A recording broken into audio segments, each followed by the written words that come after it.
Have you ever wondered what happened to the legendary Chuck Norris? I recently saw a video he made and I was shocked. He's in his 80s and still kicking butt and working out and staying active. He did this by just making one change. Chuck says he still feels like he's in his 50s. His wife even started doing this one thing too, and she's never felt better. She says she feels 10 years younger, her body looks leaner, and she has energy all day. Chuck made a special video that explains everything. Make sure you watch it by going to chuckdefense.com/inspired or by clicking on a link below this video. It'll change the way you think about your health. Once again, that's chuckdefense.com/inspired or click on a link in the description below to watch the video now. If the legendary Chuck Norris can do this at 81 years old, so can you. Watch his method by clicking on the link in the description box below. chuckdefense.com/inspired.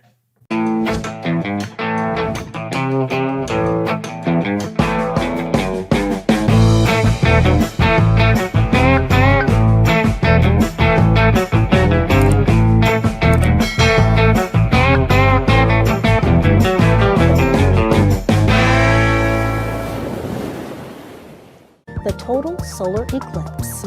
Travis County is preparing for a wave of visitors by issuing a declaration of local disaster. So declaring a disaster allows Travis County to take steps in order to prepare for the solar eclipse. One of the things is asking those who are going to be hosting watch parties with 50 people or more to please register with us. Bell County is issuing a disaster declaration more than a month ahead of the eclipse.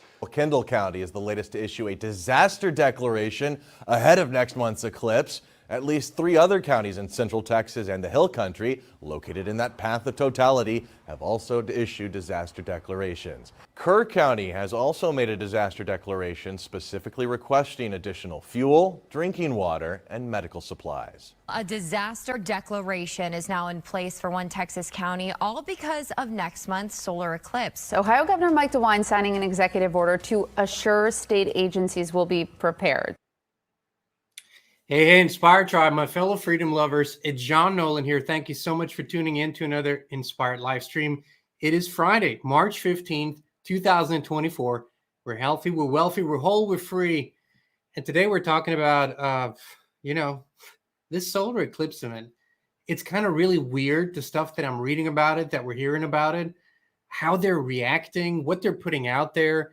And I wanted to invite a dear friend of ours, someone you might know. He's on TV all the time and phoning in today, retired Brigadier General Blaine Holt. Thank you so much for joining us again today. Oh, happy Friday. Thanks for having me.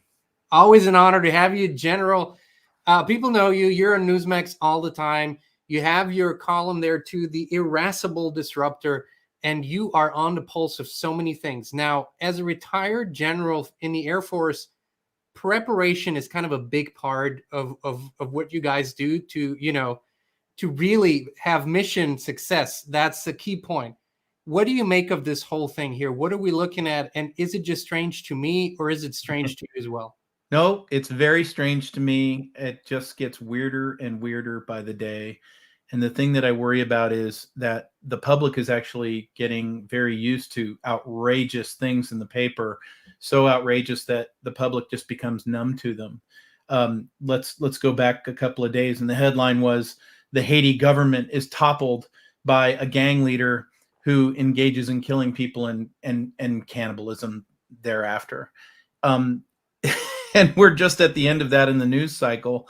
And that's what passes for, oh, well, yeah, I mean, who wouldn't bat an eyelash at that? And so back to the Air Force planning and my career as a strategist, in military planning, to be successful, what in the civilian sense we might call preparation or prepping, you call anticipation.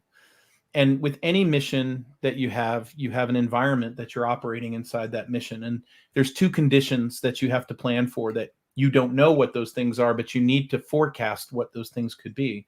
One is the most likely scenario. What are you most likely to face? What do the probabilities tell you is likely to happen? And then the other one is the most dangerous scenario. What's the worst it could be? How bad could be? And for today's crazy headlines, going back to the first thoughts of COVID, BLM, Kabul falling, stolen elections, all kinds of stuff, all the way to get to today. Wars everywhere, a wide open border.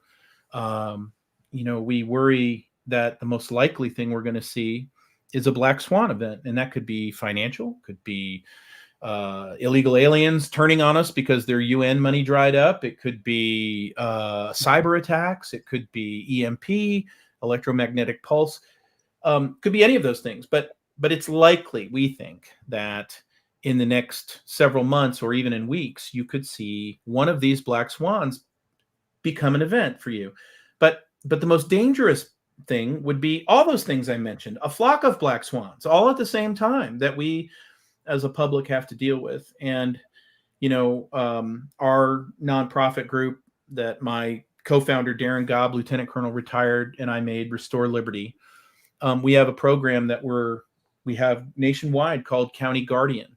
And it's not fear-mongering. What it is about counties getting serious about taking their own communities seriously and coming together to prepare for potential disruptions, storms, things that might overwhelm their own local governments. And so it's not to freak out and get good at buying ammunition and let's go can a bunch of stuff and grow some stuff. Well, it might include all those things, but it's about taking a methodical analysis of the world we see today, not the world we'd like. And then how do we buy down some of that risk? You're never going to have a perfect plan to anticipate the circumstances. But what you can do is identify some of the risks you think you see in your community and get community people together and address it. General, what really strikes me as odd is, and I've seen disaster declarations ahead of time before, like when there's a storm moving in or whatever. But when there's a storm moving in or when there's a hurricane moving in, tornado, you're actually anticipating a disaster. This is not a disaster. This is a solar eclipse. So yeah. How do you reconcile this discrepancy in facts? And do you actually think that there's something behind all these declarations that hasn't necessarily to do with the solar eclipse? Is there something else going on, or is it all connected? So let's review a couple of things. It's not a far-fetched statement right now to say that our government's credibility with us is probably at an all-time low.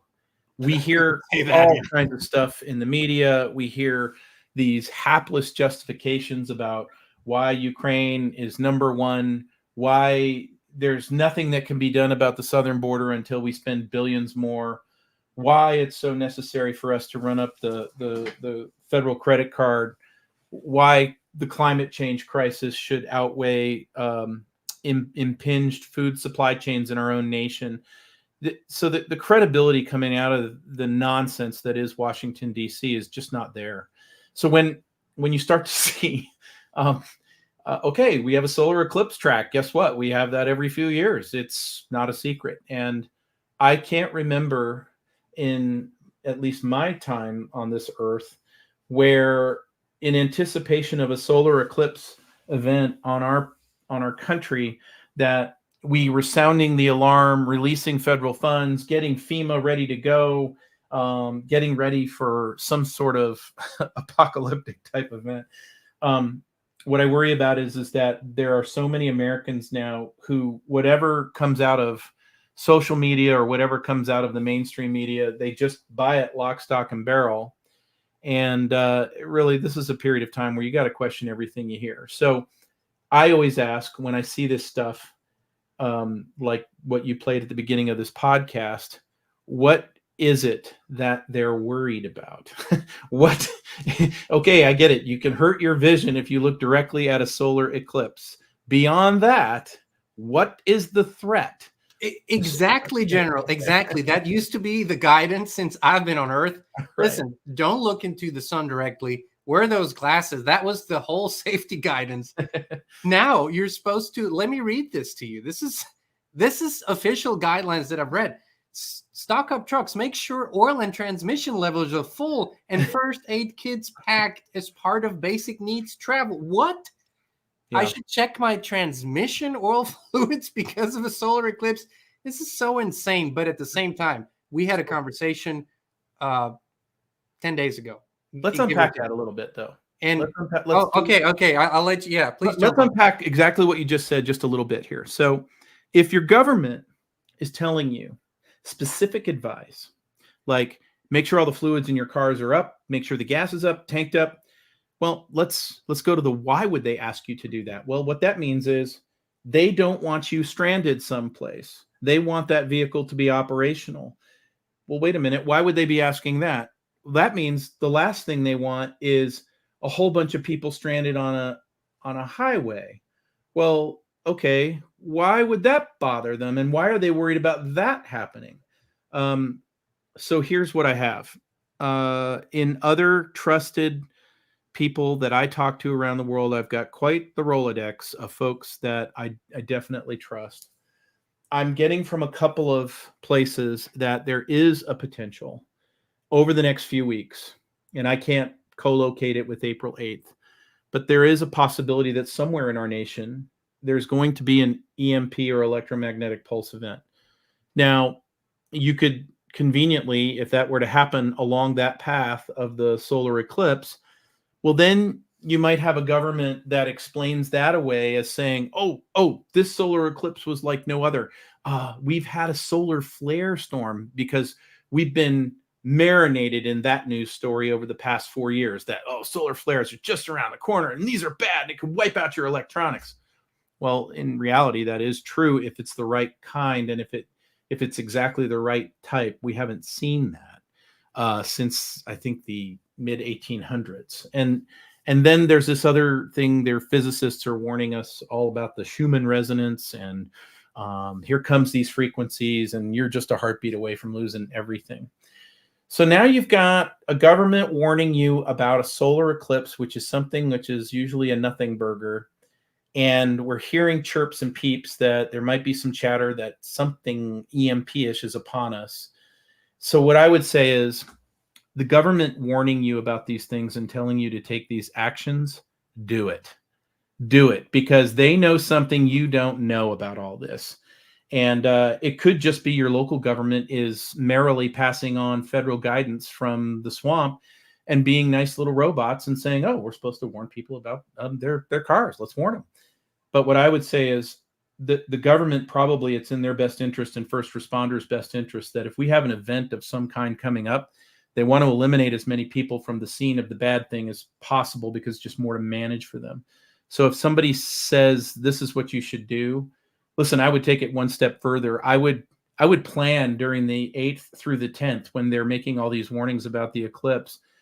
Look, if you don't have to go on a trip, if you don't have to be out on the road, if you have the option to just stay home with your family, do that. Do that, because it may be that nothing happens. And I hope that that's exactly what it is. Of course. But when we see a government giving you complete asinine guidance in the face of a nothing burger, it's the same thing as saying the government getting on TV with the emergency broadcast system and saying there's a very big rainstorm in the Midwest, and we really want everybody to get their cars topped off with gas. That makes no sense, and it normally doesn't happen. So something's up, and since we can't know exactly what it is, take precautions and probably take what they're saying seriously, because they probably mean it.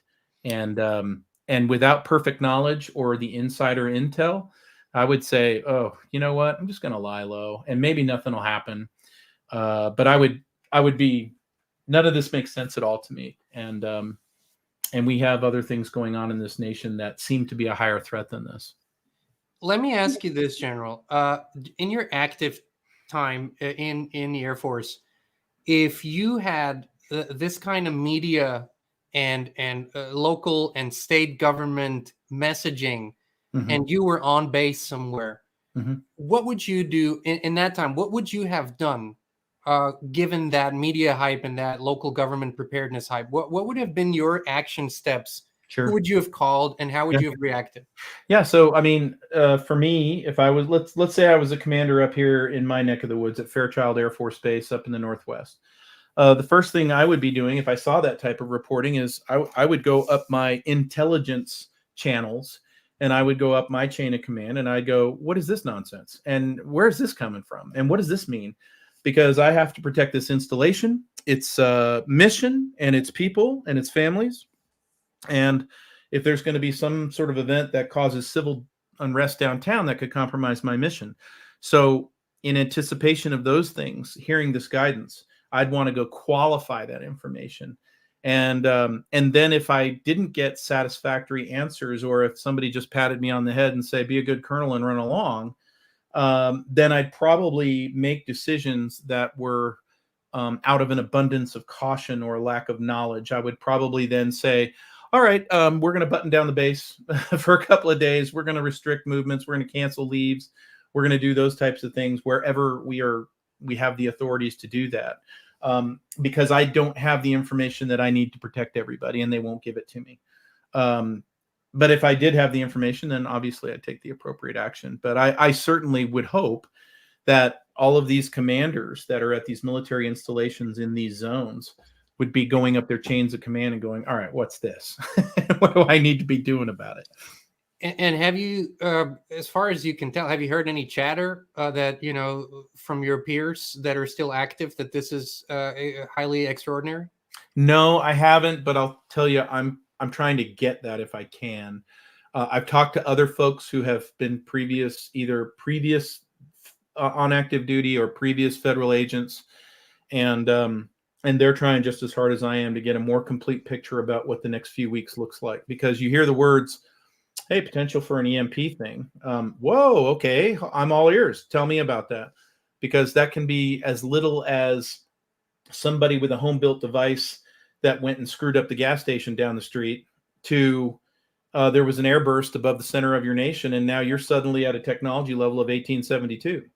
But since we don't know those things, and even if there was no knowledge of that, I would say that in everybody's preparation steps for taking care of their own families and their communities, please don't knock EMP off your list as one of those things that you don't need to worry about.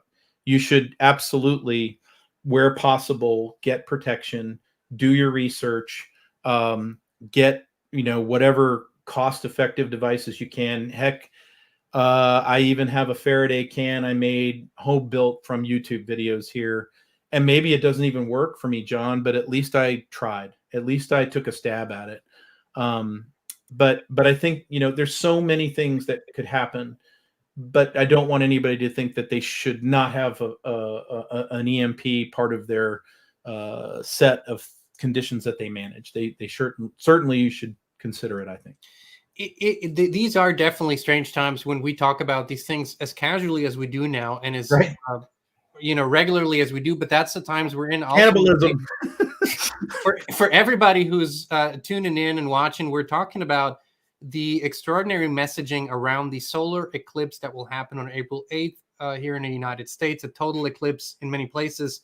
And the messaging, the warnings, the disaster declarations and states of emergencies in various states are inconsistent with history, are inconsistent with any potential danger that a solar eclipse could pose, other than to your eyes if you look into it. So we're discussing this with retired Brigadier General Blaine Holt, and General, in general, what do you suggest if, let's say, shoestring budget, like really, people, strapped for cash, inflation's high, yeah, situation's dire as it is.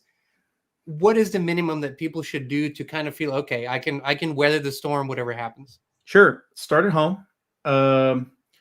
There are several YouTube channels which will give you home-built solutions out of very inexpensive things that you can get some protection.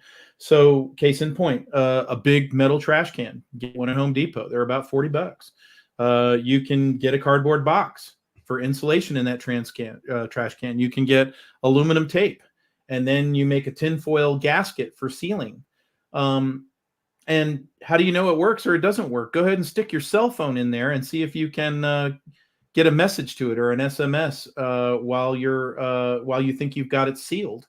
And then if it works, meaning nothing went to that phone and the phone couldn't pick up anything, you're on the right track. Now, you've got a can where, for the electronics you're not using at home, or a backup solar generator or that type of stuff, include the wires, include all the batteries you think you need or whatever, and get them into that can and just leave them there. and maybe even seal the outside with that metal tape if you can leave that stuff alone.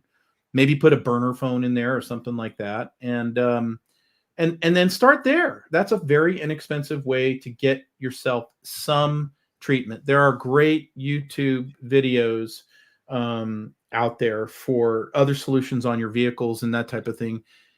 I would say you don't need to take things to an extreme level, but at the same time where you can buy yourself a little assurance. You know, some people, they'll talk to me about what if we lose all communications, General Holt? What then? How do I know whether it's safe to travel outside of my neighborhood? And I said, well, the fact of the matter is you don't, because you're not getting any news if you don't have that. But the most dangerous situation I can think of is you have so many parents that have kids that are living in another part of the country, or they're going to college in another part of the country, and they can't get in touch with them. And what's the first stupid thing that they're going to do as parents with big hearts? They're going to jump in a car and they're going to drive to them and try to get them. And what I tell folks is, what if you spent a couple of $100 on a GPS device like a Garmin or a Zoleo, and you bought the base subscription, and the only thing you needed to see from that kid was the 2 words, "I'm fine," and it saved your life, because now you've got what you needed. You needed to know that they were fine, and you got to hear from them. And now you can stay at home where you're at and try to get some more information before you do something really silly. Little things make a big difference. I totally agree. Have a family plan. We have a question for you, General, from Verna. Thank you so much for your contribution. We talked about this in the previous live stream, but not you and I together. There's this strange path. Have you heard of the Nineveh path? So do you have any comment on that at all? I am a student of the Bible, and I take the Bible seriously. I take it quite literally, just so everybody can understand where I'm coming from or my perspective. And I think that the last solar track of the eclipse in 2017 went across 7 cities with the name Salem. And then it stopped at Fort Sumter before it left the United States. Fort Sumter was the last, the first shots of the American Civil War. Well, here's what's interesting to me. Not only is there a connotation between coming to these Ninevehs, kind of suggesting that there's linkage to the story of Jonah and the whale, but there's also a place in, I think, Jonah, Texas, where it's going to cross over as well. And then the very first point that this crosses over into the United States is Shelby Park, where all this TV camera stuff has been going on with the illegal migration at Eagle Pass. Well, Shelby Park is named after General Shelby. General Shelby is the last Confederate general, and he buried the last Confederate battle flag there at Shelby Park, and that's why it's called that. So the dying gasp of the Confederacy is where the eclipse is entering. Now, I'm not suggesting to you that these things mean anything other than they're really quite interesting, but I am telling you that there is a lot there to unpack and to go, wow, that's a ton to be considered. And, you know, I'm not here to presuppose that from a biblical perspective, I can know exactly what's going on. But I do think that there's something to this eclipse that should have us have our attention. And we need to pay attention to it. Of course, the government's now giving us reasons to pay attention in a variety of places.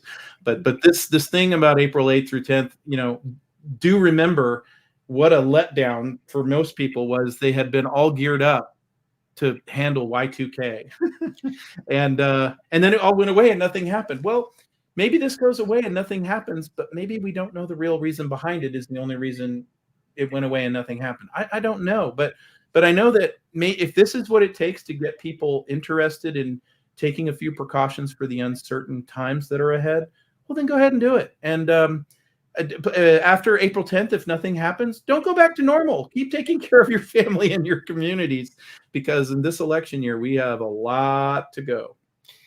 Exactly, General. That would be my next question, by the way. I totally would agree with you on all points. And there's something to be said for these dated events. Oftentimes, like the government pushing out all these warnings and the messaging and whatnot, right?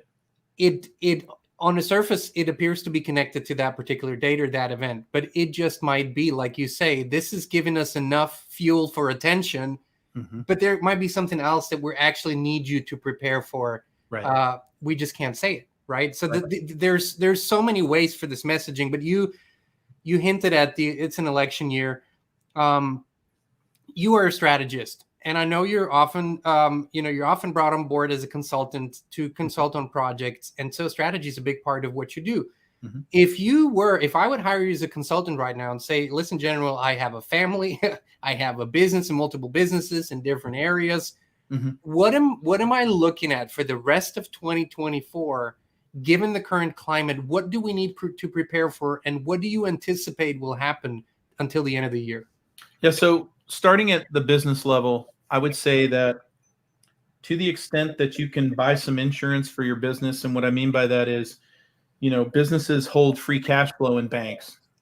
And I'm not saying that that's a bad idea, but I am saying that the stability of the financial system is questionable right now, especially if you start doing some pretty good research and digging into the dynamics between China, its real estate banking crisis, and Wall Street right now.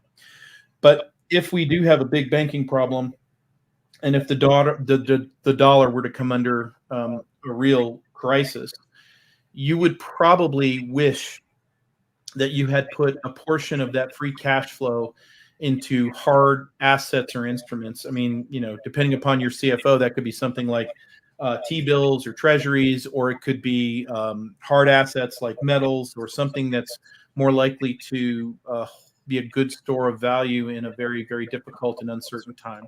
I would have those thoughts as a business person. And then I'd start thinking and looking at my real property, things like we were talking about, EMP, what's my exposure? What's my ability to communicate with my customer base? How do I get the word out to them? Can I satisfy my customers in a degraded communications environment? Have I thought those things through? And then just treat your family like a business and think the same way. How is my perimeter where I live? Am I defensible? Do I really know my neighbors? Do I know who they are? And are these people who are going to turn on me if we have bad times, or are these folks that I can build a team with and we can all strengthen ourselves off of each other? Is it a good idea that we have these talks on this side of whatever the storm could be, as opposed to when we're in the thick of it? Bug out, always the worst case scenario for anybody, but do I have to do that based on my environment?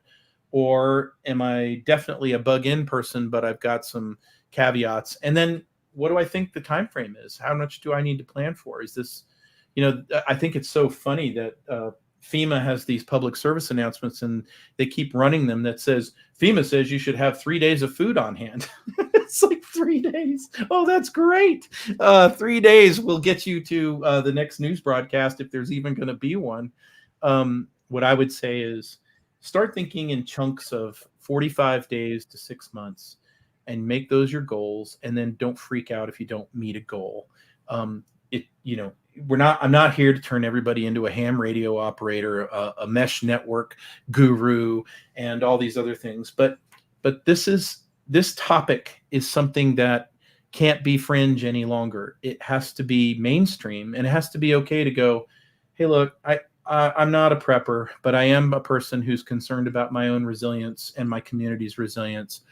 And that's what we founded County Guardian on. We welcome everybody from the tricorned pink pony who identifies as a penguin, teaching third grade elementary, all the way to the 3%er kilokami for your mommy militia guy. It doesn't matter. Here in our county, we want everybody to survive and prosper. We can perhaps have our political squabbles on the other side of the storm. But right now, we think it should be we all rise or we fall together, and we would prefer that we rise. And that's why at ksrg.org, that's my own County Guardian group here in Northern Idaho, Kootenai Stability Resilience Group. It's not political, and it's not meant to scare the daylights out of somebody. It's meant to tell folks, hey, storms could be coming. Grab a shovel. Come help us out. Make some plans. And let's get ready for that in case it happens, so that we come through this strong, not going in being divided and weak. General, I really, really appreciate always your perspective. And we have, one thing that I appreciate so much about you, you're very level-headed. You're calm. You have a very calm nature, but you're a strategist, and you're just putting things out there that you're seeing. You're actually on TV all the time talking about these things and simply saying, "Listen, this is what we're in.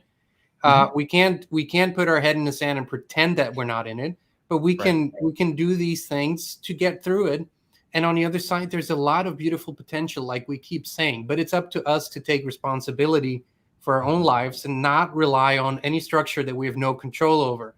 So I appreciate your words in this really a lot. And I know you're very busy, man. I appreciate your time today. Before we let you go, you and I discussed a couple of times before the ban TikTok bill as it was proposed a year ago.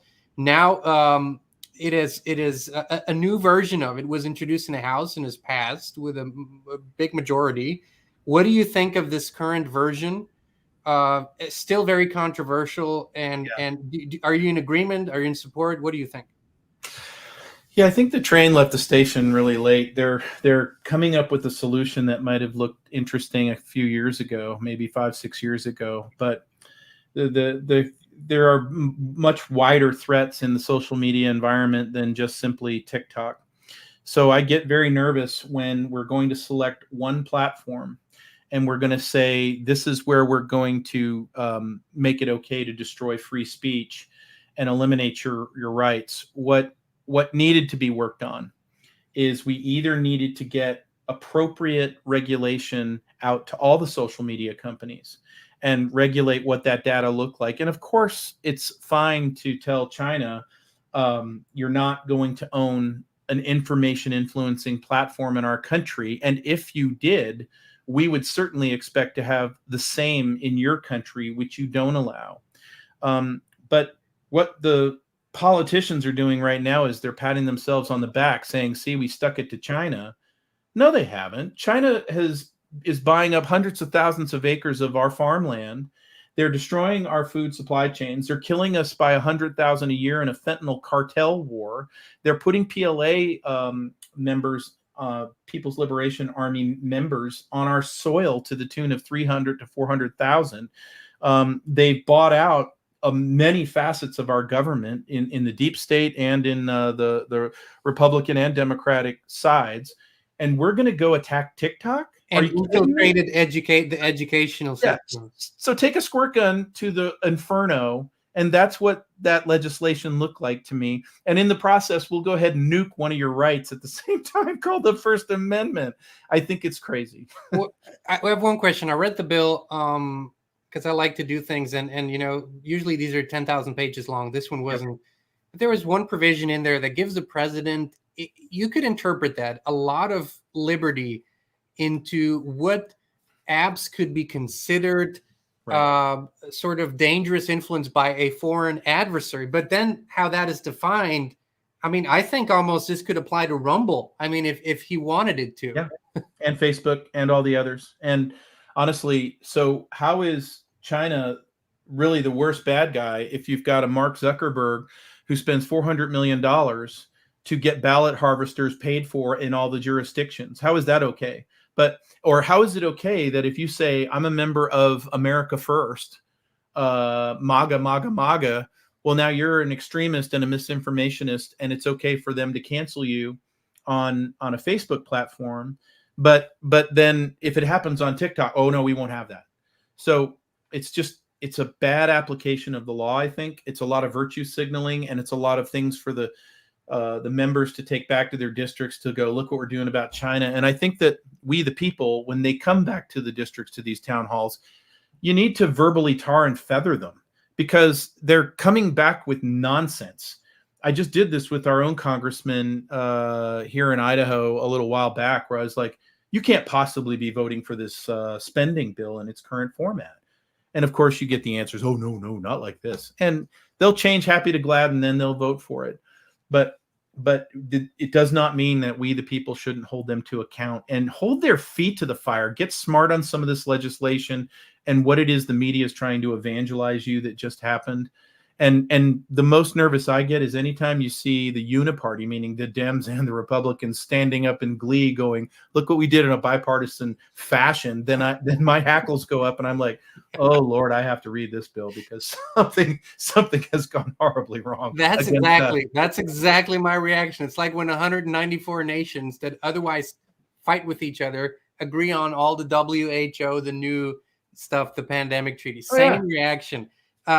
General, what I love is you are really doing and applying yourself to all levels, and I just want to say thank you for that. Thank you. First in the service, now in the service in another way, but you're working in this system, bettering it while it still exists, knowing we're going to get into something new and this is going to be fully transformed, and you're working on that front as well every day. Yep. This is exactly what we need. We need to walk and chew gum right now, and you're such a wonderful example of doing that, sir. Thank you so much. I appreciate you, and what you and Christine are doing with this channel has just been awesome, because people need to be able to get beyond this evangelizing they're given in the mainstream media, and they need to come to places like your good channel for honest discussion and honest talk about some of these really tough issues. And the one thing I hope that people get out of my work on Newsmax, John, is that no, I'm not a pessimist. I'm an optimist, that our best days are ahead of us.